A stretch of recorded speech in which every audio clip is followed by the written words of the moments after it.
Hello, and you're about to be welcome to Nitro Talk here in a moment.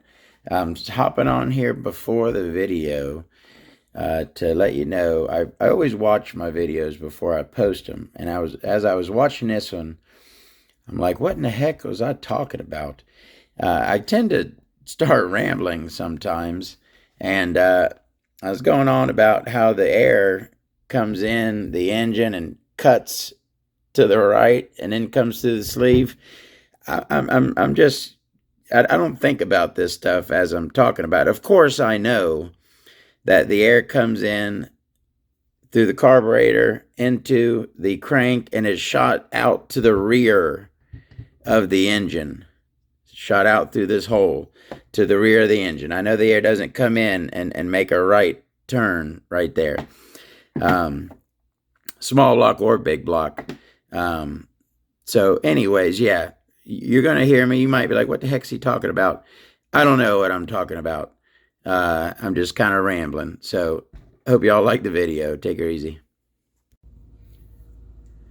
Hello and welcome to Nitro Talk. Today we are going to be taking a look at a well lit, once I light up my lights here, OS Max 18 CVR. I do a lot of classic engines on this channel. What the heck's going on with that? And this absolutely fits that bill. The 18 CVR is an absolute legend. Let's get that out of there. Where's my pick? And you can get this set up many ways. This is a bump start version. You will find a lot of these pull start. We got 2mm in there. Rotary carb, slide carb. This is a threaded crank version. You could get a standard crank version. I mean, they made this engine to basically drop in whatever you wanted to put it in. And it was an excellent choice for all of them. Absolutely peach of an engine, the 18 CVR. Absolutely awesome for a T-Max. It was a great upgrade for, like a Terra Crusher. Any of your small block monster trucks loved a CVR. You could throw this in touring cars. I mean, literally, what the heck am I doing? Literally, pretty much anything you want that can run a small block, you can get a CVR, 18 CVR for it. And great performance out of this engine. Tons of power, very high quality. Am I missing something? What the heck is going on in here? Okay, it's just a little tight on there. All right, one piece head on the 18 CVR. Let's go ahead and lift that up. Take our bump start back plate off of this one.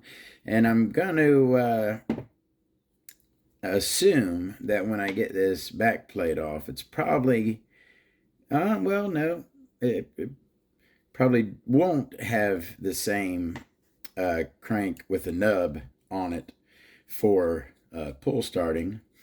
But that'll be an interesting thing to find out if this engine was converted to bump start, if that nub has been ground off, or if it started its life as a bump start without that nub.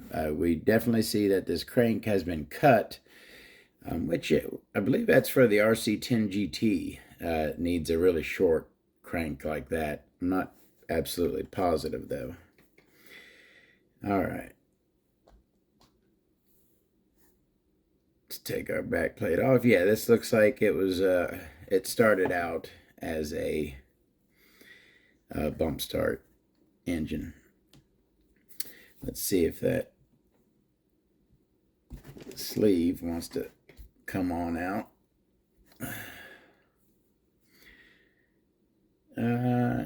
Let's see. That's one thing cool about these threaded cranks. What the heck is my... You can get a turnbuckle wrench on it instead of having to throw a clutch nut on it when you want to go. And I think this one will probably come up with a zip tie, but let's see. And where's my... All right, so there's my turnbuckle wrench. And where are we at? There we go. And did cut it. Is there some damage on there?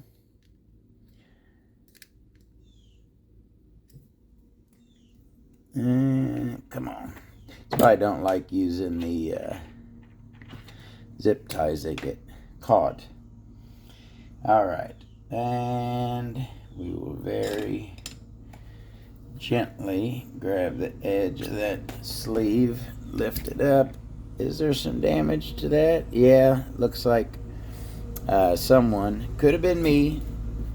I don't remember exactly when I got this engine, but I am not ashamed to admit that while learning nitro engines, I damaged some sleeves trying to get them out. Come on. Because the crank is so short, can't push it out.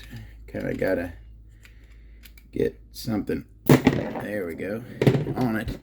All right, there's our crank and our crankcase. Take our slide carb off of there. All right, I wasn't too hard.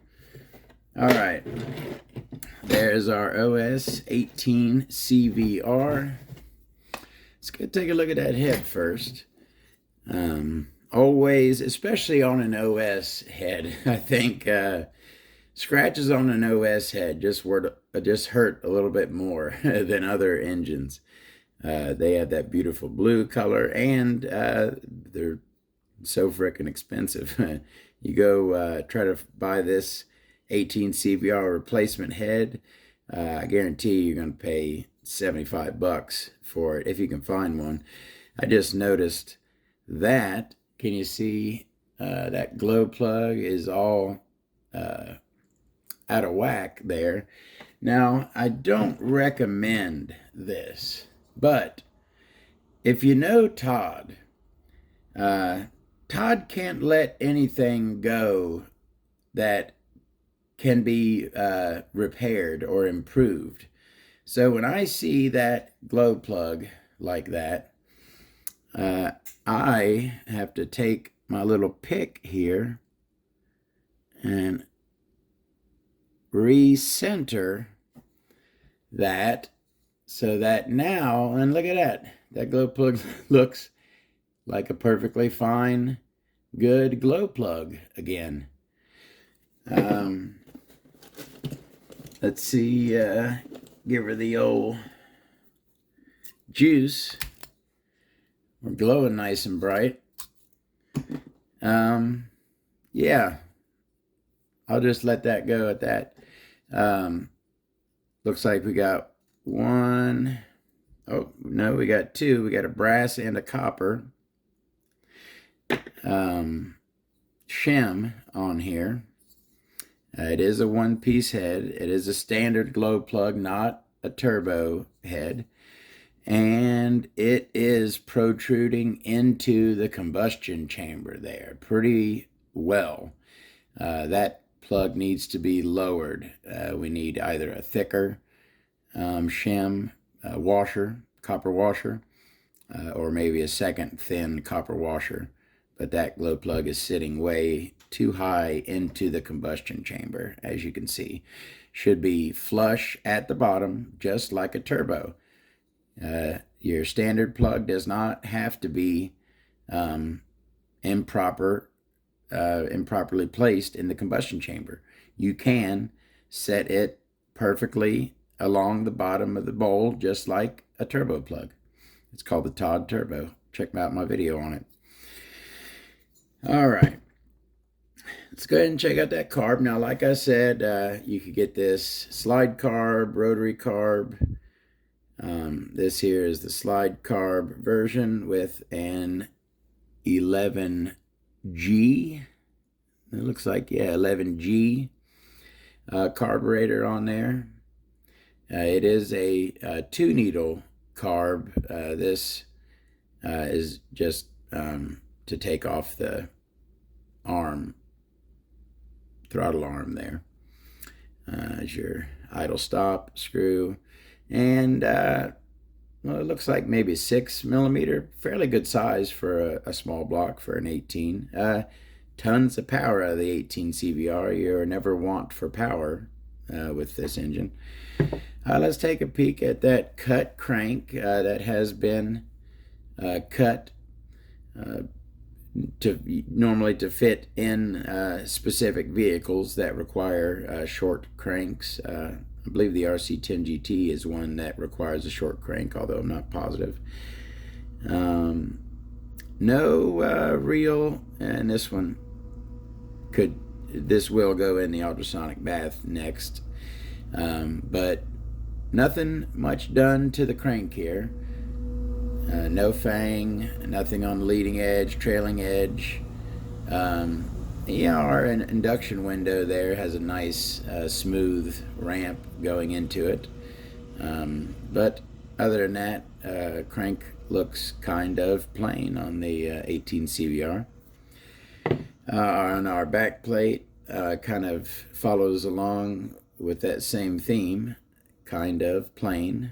Nothing wrong with it. I certainly like it. It's got this like textured finish on the outside there. Inside as well, kind of. It does have clearance, but it is not an interference backplate. And thank you, OS, for putting an O-ring on this one, not a paper gasket that we all hate. Yeah, OS included a nice O-ring on the 18 CVR. Did we look at the crankcase? We didn't look at the crankcase. OS engines always, in my opinion, the aluminum looks really good. They use very nice aluminum alloys. We have a metal shielded front bearing, a steel rear bearing. Like I said, we have a side exhaust here. And you can see there the indexing pin for the sleeve is not, normally it'll be at the front or center of the engine. It's kind of off on the side there. Square carb throat on the outside of the carb throat. It's kind of interesting.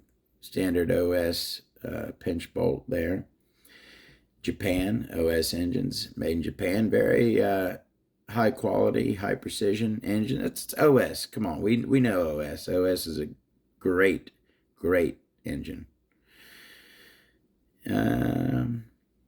That's our crankcase. All right, what do we got left? Piston. This engine looks like it has certainly had some use on it. The top of that piston almost looks like it's I will, let's say if an engine, top of a piston gets pitted a little bit, I will take my trusty, dusty sanding sponge and do a little bit of lapping on that sanding sponge if I have a top of a piston that is not so smooth. But I will be very, very careful and go really slow if I do the top of a piston on a sanding sponge, all right? because now this is a sponge, right? So that means it's soft. You see how my thumb will push into that? If you push really hard, let me grab, if you push hard, right, you see how that kind of goes down into that? You don't want to get the side at all. You don't want to get this top of your of the side of your piston. If you want to get that top, very gently just lay it right on there. Do not push it down. You don't want to get that's where you make your combustion, right there on the outside at the top of your piston. So if you ever are lapping it, do it very gently.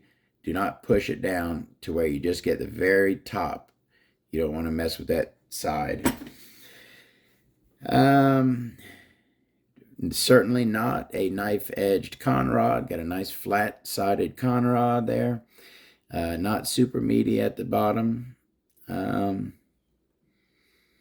One oil groove in that piston. All right, and finally our sleeve, which, like I was saying, yeah, certainly has been fought with there, you can see, and could have been me who fought with it.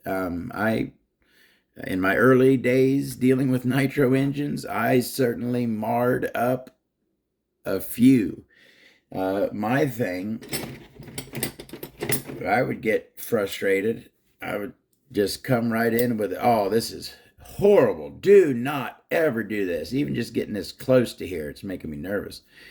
But yeah, a couple of times when I was a nitro engine rookie, could not get that sleeve out, I'd come right in with those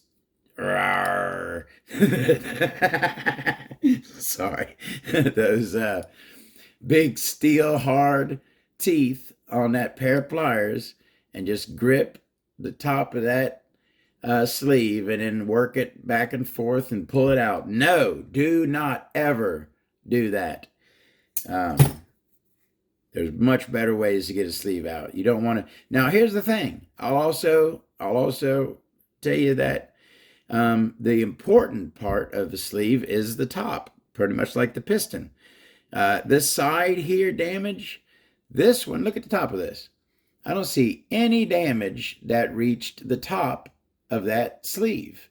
So that sleeve is perfectly fine. That little damage on the side there will not affect this engine whatsoever.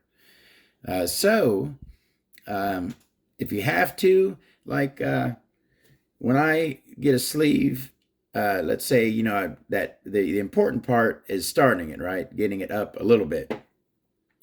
I don't have a problem with taking a metal flathead screwdriver and I'll just come up under the edge. I'll put my thumb on it and I'll lift. That's how I'll lift it up out of there, right? I'm not prying with it, right? I'm just setting it under there and just using that to lift up. Does not hurt the sleeve on the underside of the lip. Lifting it up, that does not hurt it whatsoever. The important part of the sleeve is on top. If that is nice and smooth, you'll get a good seal with your shims and you'll be all right. Now, let's say you did happen to damage the top of that sleeve. Then, again, go right back to your sanding sponge. Lap, lap, lap, lap, lap. You're going to have to do it pretty good to get out a gouge if you got a gouge up there. But you can sand it out, or at least down to where you should be able to get a good seal. You know, you got to do what you got to do sometimes. Of course, you don't want to damage these engines, but sometimes you get an engine that someone else damaged. You know what I mean? And you got to make do. You got to make do on these engines sometimes. All right, we talked about a little bit of damage on there. Now let's take a look-see. Now this one, as opposed to the Phantom that we just looked at, and oddly, this is a side exhaust, but it has a more standard Well, I tell you what, that is set up exactly like a rear exhaust engine. I guess it's just set up on its side. How does that work? If the intake is opposite the exhaust on the sleeve, right? But the intake and exhaust are at a 90-degree angle on the engine, on the crankcase, right? So on the crankcase, intake comes in from the carburetor, side exhaust goes out the exhaust, right? So it comes in, makes a 90-degree angle, and goes out. But on the sleeve, right, intake port, and directly opposite it is the exhaust port. So I guess the air comes in. Now, where does this sit? The indexing pin is right there. So, of course, the exhaust has got to be where the exhaust is. So, yeah, the intake comes in here, makes a right turn, all right, and comes over here, and then comes in the sleeve. Really? That doesn't sound right, doesn't it? That doesn't seem right. I thought that on side exhaust engines, the intake port would be on the front, and the exhaust port, well, I guess, yeah, that maybe that doesn't work with engines. They have to be, the intake and exhaust have to be opposite each other. It's just weird. I guess I never really thought about it, but yeah, air comes in, goes over that way, and then comes in the sleeve from the side. That's, yeah, so that's our 18 CVR sleeve. Again, we haven't really took a look at it. A standard looking exhaust port, looking more like our FR18 had like an oval pill looking exhaust port. This has a more classic looking exhaust port, standard classic looking intake port as well. Pretty wide and pretty tall, a pretty large intake boost port with a nice ramp coming up into it.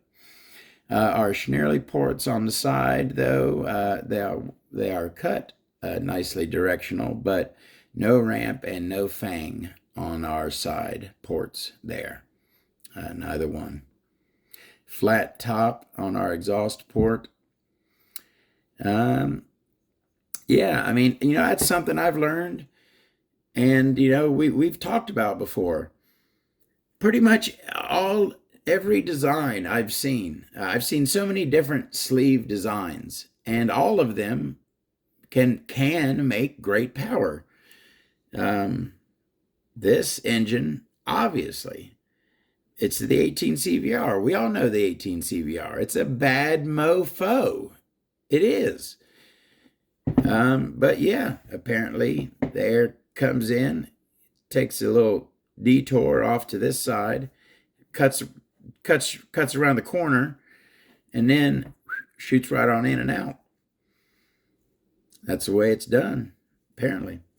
That's all of our 18 CVR. If anyone's still around and wants to know, we got a 1 and a 2 for a 0.3 millimeter shim stack on the 18 CVR here. 2 and a 1. All right. Thank you very, very much for watching. I'll put this in the ultrasonic bath now, get her cleaned up, lubricated, and put back together. And we'll have another engine here for you very shortly. I will see you then. Y'all have a great day.